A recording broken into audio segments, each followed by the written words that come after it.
Welcome back to Good Morning Vail. We're continuing our conversation with Dan Smith of Vail Mountain Rescue. I think it's important to point out that your organization is all volunteer. Absolutely. Nobody gets paid. Everybody actually puts money into it. You wind up buying a whole pile of gear, usually about a couple $1,000s that you keep in the back of your car just for rescues. You help us raise $100,000 a year to run the team, which is what it takes. But it's a way to give back.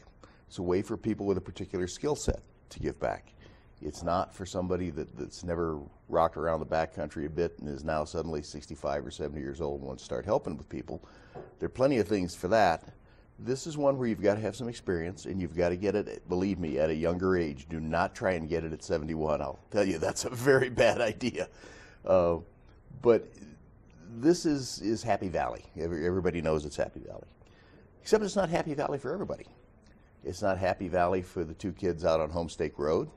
It's not Happy Valley for the 8 people trying to get to the Peter Eston hut. So what can you do to offset the bad things that happen here?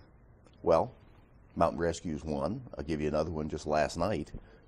Salvation Army responded, along with almost every piece of fire equipment in the valley, to a wildland fire between the trailer park in Edwards and a subdivision right next door. And that fire blew up pretty quick with a lot of wind on it. So at about 9 o'clock at night, we were down there stuffing hamburgers into firefighters who had sort of reached an energy bonk. You can be 71 and start to do that. There are other things around here that you can do which make this a little more Happy Valley for a lot more people. You can't do anything else. The Salvation Army Food Pantry needs people to stock food on the shelves. Take from case, put on shelf. Take from case, put on shelf. Somebody's got to do it. And it's a good way to give back. There are many, many more. There are teaching positions at CMC, if that's what you do. They need good adjunct professors there for a wide range of subjects. There are just a lot of things in this valley you can do, and oh, by the way, you don't get paid for any of them. Or if you get paid, well, it's probably the least you've ever made in your life. And that's part of what this differentiates this valley from a lot of other places. You find a lot of people here who are willing to give back to the community. One of the guys on the team pretty much either has more money than God or has the routing number to God's bank account, one of the two.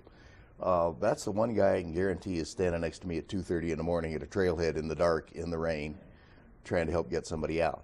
Now, neither one of us is going to go down trail anymore. Because if we do that, then you have about 145 years of experience down trail, and what you needed was 3 guys with 30 years of experience apiece. It's a little younger people need to go down the hill. But that's one of the things you can do to make the valley a bit happier for some other people.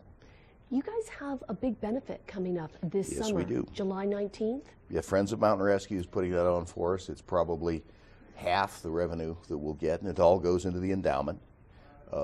Friends has been in a building mode to build that endowment, and now that endowment is starting to spin some money off to the team.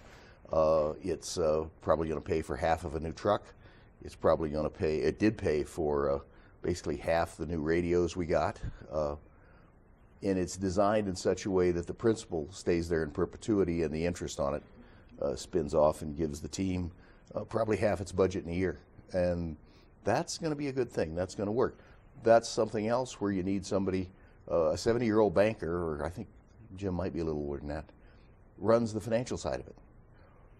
That's giving back to the community and not necessarily running down the trail, though occasionally we do have to restrain him. He does want to go down the trail.